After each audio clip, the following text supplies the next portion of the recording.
This afternoon, the legendary crooner Dean Martin stars opposite John Wayne in the 1959 Western drama Rio Bravo, which airs at 1:15 p.m. on BBC Two. The Howard Hawks directed piece is set in a Texas border town, where the brother of a dangerous cattle baron is sent arrested on suspicion of murder after a saloon bar fight. The local sheriff is determined to keep the prisoner behind bars until he stands trial, and along with his alcoholic old deputy, and an aging disabled man, the trio have to go to battle to uphold the law. Rio Bravo is often cited as among the greatest ever westerns, with review aggregator Rotten Tomatoes noting it has received an incredible 98% positive review rating. The website added, Rio Bravo finds director Hawks, and his stellar ensemble cast, working at peak performance, and the end result is a towering classic of the Western genre. In 2008, the film was nominated by the American Film Institute among the top 10 Western films list, while 4 years later a poll of Sight and Sound critics said it was the greatest film ever made. Celebrated director Quentin Tarantino, the brain behind flicks such as Pulp Fiction and Once Upon a Time in Hollywood, marveled at the production, describing it as his favorite hangout movie.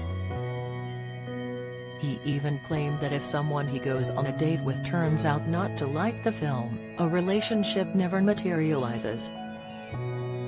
The role helped Martin cement his status as a real film star, but also fueled claims that he was an alcoholic, such was his brilliant interpretation of Town's drunk character. By the time Rio Bravo aired, Martin had already secured a legendary reputation for enjoying a drink, including earning the nickname Drunkie, according to the 1992 book Dino, Living High in the Dirty Business of Dreams, written by Nick Tosches. It was claimed that Dino was rarely seen without a lowball glass and that his vanity license plate read Drunkie. A 1992 review of the book, by Entertainment Weekly's Tim Appello, added, Martin was, apparently, what he seemed, a black hole of ennui.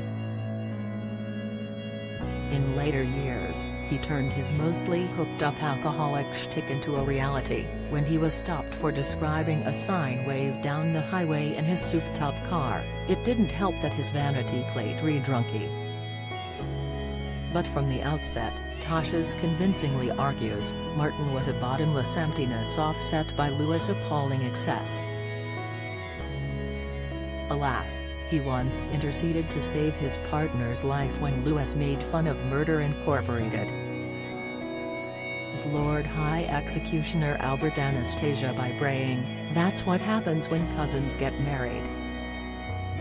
While his drinking was legendary, it was noted how Martin was in fact disciplined with his drink.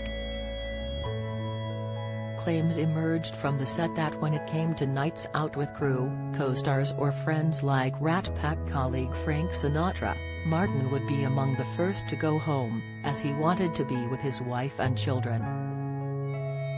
In a piece to mark the 20th anniversary of his death in 2015, Susan King, writing for the LA Times, recalled having a conversation with Deanna Martin, the singer's daughter. Deanna admitted that Martin's personality as Dino was a gimmick, and that the perception of his being a hard drinker was often misguided. She said, when he started to redo his nightclub act, he started at the Sands Hotel and had some writers helping him. It was like Jack Benny, who had the violin thing and made fun of being cheap.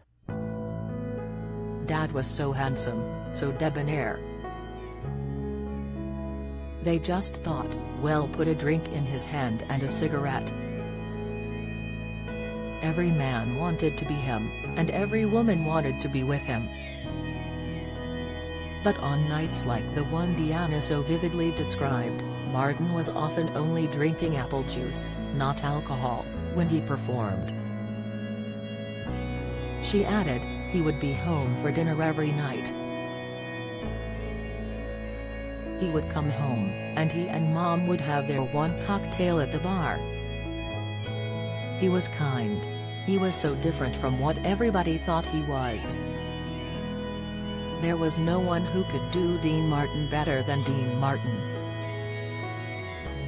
Rio Bravo airs on BBC Two from 1:15 p.m. today.